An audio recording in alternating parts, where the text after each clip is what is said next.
காவலர் கலைஞர் அவர்களின் 4ஆம் ஆண்டு நினைவை போற்றும் வகையில் கோவை மாநகர் கிழக்கு, கோவை மாநகர் மேற்கு, கோவை வடக்கு, கோவை கிழக்கு மாவட்ட கழகத்தின் சார்பில் மாண்புமிகு தமிழக மின்சாரம், மதுவிலக்கு மற்றும் ஆயத்தீர்வைத்துறை அமைச்சர் வி. செந்தில் பாலாஜி அவர்கள் தலைமையில் Sidhapudur, Avarampalayam main road, VKK Menon சாலை சந்திப்பிலிருந்து ஜெயா பேக்கரி வழியாக காந்திபுரம் அண்ணா சிலை வரை மௌன ஊர்வலமாக சென்று கலைஞர் அவர்களின் திருவுருவப் படத்திற்கு மலரஞ்சலி செலுத்தினார்.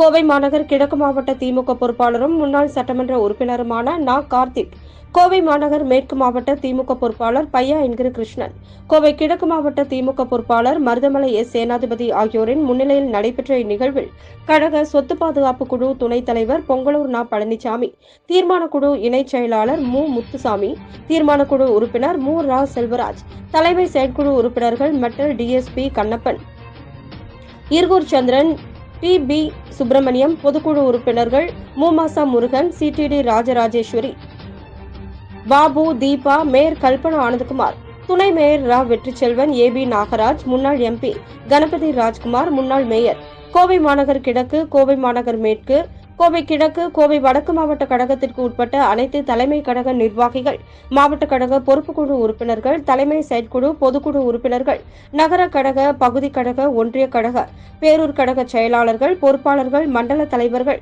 மண்டல நிலைக்குழு தலைவர்கள், மாமன்ற உறுப்பினர்கள், மாநகர வட்டக்கழக பொறுப்பாளர்கள், மாவட்ட அனைத்து அணிகளின் அமைப்பாளர்கள், துணை அமைப்பாளர்கள், கழக மூத்த முன்னோடிகள், அனைத்து கிளை கழக நிர்வாகிகள், பாக முகவர்கள், கழக நிர்வாகிகள், கழக தொண்டர்கள், கழக செயல் வீரர்கள் பல்லாயிரக்கணக்கில் பங்கேற்றனர்.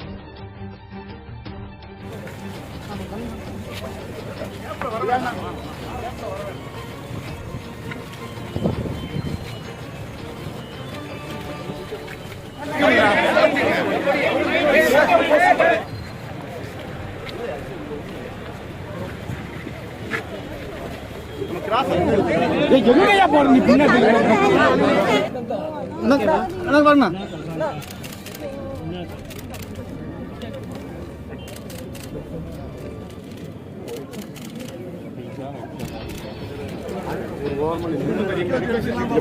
பின்னாடி யாரு அவங்க தான் தெரியும்.